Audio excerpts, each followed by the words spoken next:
और good morning students लिखिएगा SN1 reactions.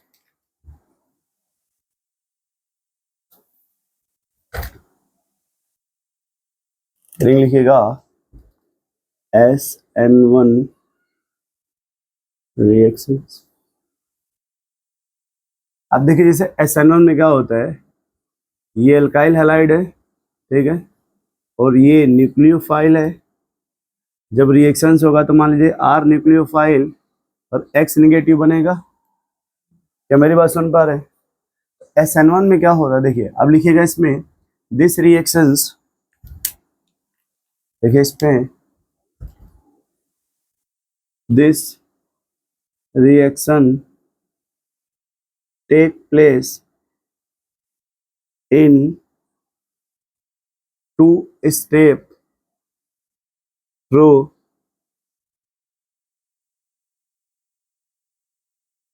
intermediate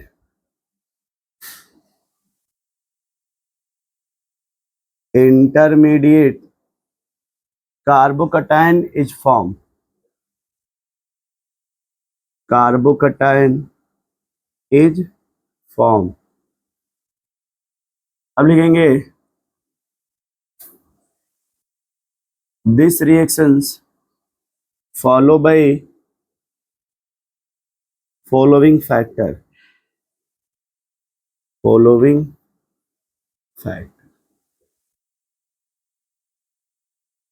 अब जो आपने वहां लिखा होगा उसी का मतलब अपोजिट समझ लीजिए। जैसे वहां पहला पॉइंट लिखा होगा आपने चार्ज न्यूक्लियोफाइल या स्ट्रॉन्ग न्यूक्लियोफाइल यूज करेंगे। अब देख लीजिए एक बार SN2 जो लिखा आपने उसमें लिखा होगा चार्ज न्यूक्लियोफाइल या स्ट्रॉन्ग न्यूक्लियोफाइल। पहला पॉइंट देखिए, ठीक, तो यहां देखिए दिस रिएक्शन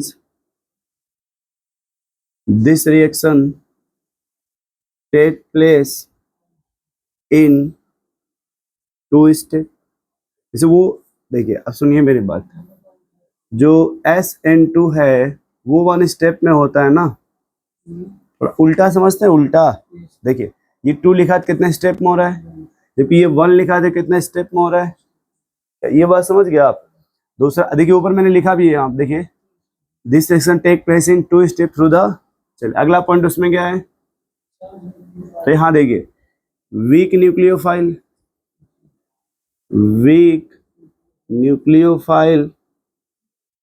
और न्यूट्रल न्यूक्लियोफाइल। यहाँ पर जो न्यूक्लियोफाइल आप यूज करेंगे वो न्यूट्रल न्यूक्लियोफाइल होगा। और सवाल है कि भैया वो कौन से लोग होते हैं, तो वाटर, एल्कोहल, एसिड, वहां पे इन्हीं के H को हटा के मेटल लगा दिया गया होगा। जैसे NaOH हो गया, ये RONA हो गया। अरे उसमें जो कॉपी आप लिखे हैं ना वहां पे, यहाँ पे ये न्यूट्रल है, क्या है? अगर H हटा के, जैसे मान लीजिए देखिए यहाँ पे ये HOH वाटर है कि नहीं, और यही को हटा के अगर सोडियम लगा दीजिए, क्या लगा दीजिए, ये SN2 के लिए जाएगा, किसके लिए हो जाएगा, और ये तो न्यूट्रल रहेगा तो SN1 के लिए हो जाएगा, और चार्ज रहेगा तो SN2 के लिए हो जाएगा। अगला पॉइंट क्या है उसमें देखिए, तो यहाँ भी वही बोल सकते हैं, कोई टेम्परेचर का मैटर नहीं होता, यहाँ भी बोल सकते हैं लो टेम्परेचर, है ना, एट रूम टेम्परेचर यहाँ बोल सकते हैं। क्या बोल सकते हैं? रूम। अगला पॉइंट बोलिए,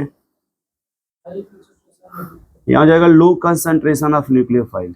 लो कंसंट्रेशन ऑफ, उसका भी मीनिंग देखिए, मैं फिर से आपको बता रहा हूँ कि लो कंसंट्रेशन और हाई कंसंट्रेशन क्यों बोला जाता है।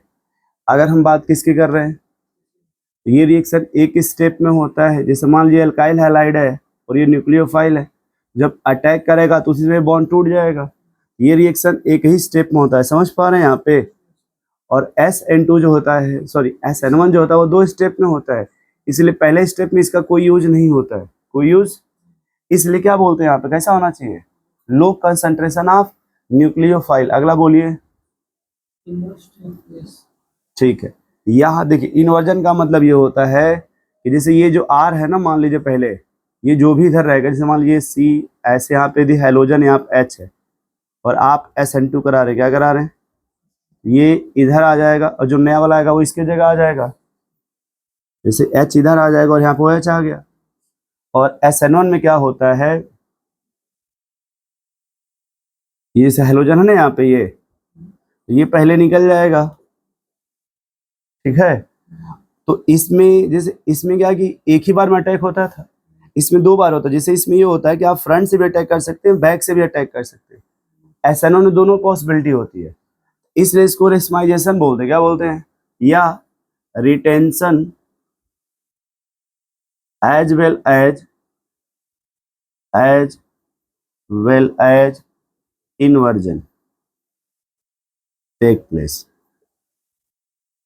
अच्छा ये भी देखिए, दैट इज, इसी को रेस्माइजेशन बोलते हैं। इसी क्या बोलते हैं? रेस्माइजेशन। रेस्माइजेशन का क्या मतलब होता है?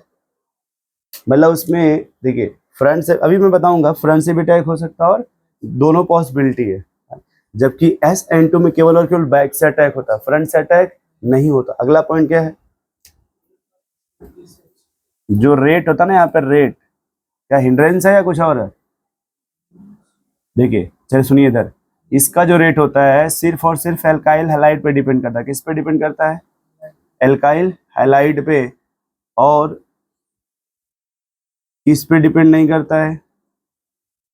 देखिए जैसे आप जब SN2 पढ़ेंगे, SN, तो एल्काइल हैलाइड पे भी डिपेंड करेगा, न्यूक्लियोफाइल पर भी डिपेंड करता है। एक इसका पावर होता है और एक पावर इसका, तो ये 1 और 1 मिलके 2 हो जाते हैं, ठीक है। लेकिन जब SN1 की बात करेंगे, 1 का मतलब था सिर्फ वो इस पे डिपेंड करे। किस पे डिपेंड कर रहा है? एल्काइल हैलाइड पे। किस पे डिपेंड नहीं कर रहा है? न्यूक्लियोफाइल पे, ठीक है। और अगला पॉइंट आता है, जो इसका रेट होता है ना, रेट, वो स्टेरिक हिंड्रेंस के डायरेक्टली प्रोपोर्शनल है। या इसको आप कह सकते हैं 3 degree carbon, 2 degree carbon, 1 degree carbon, ये इस तरह से। जबकि वहां पे उल्टा होता है SN2 में।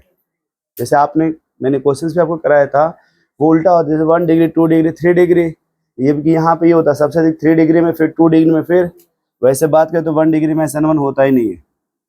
1 डिग्री में SN1 होता ही नहीं है। क्या मेरी बात इतनी सुन पा रहे हैं आप? तो ये पॉइंट नोट कर लीजिए।